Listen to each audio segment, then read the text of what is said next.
আজকে এই যে মাছ, সরপুঁটি মাছ ভাজবো।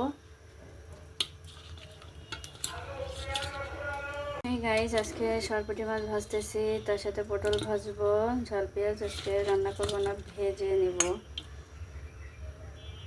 আর হলুদ দিয়ে মাখিয়ে নিচ্ছি, নিয়ে এটা ভাজবো আজকে।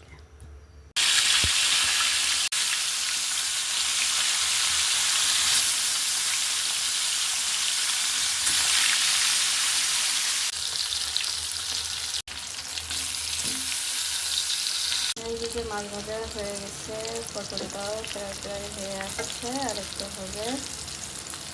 দেখুন আমার সব ভাজা হয়ে গেছে, আর একটু পটল ভাজতেছি। মাছগুলো উঠিয়ে নিলাম, যে আমার পটল ভাজা হয়ে গেছে।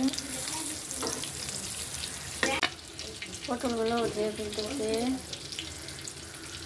পেঁয়াজ ফেলে দিচ্ছি, ঝাল ঝেড়ে দিলাম, লবণ আর হলে গ্যাসটাকে দিয়ে দিলাম, দিয়ে এই তেলে আমি এটা ভাজে নেব।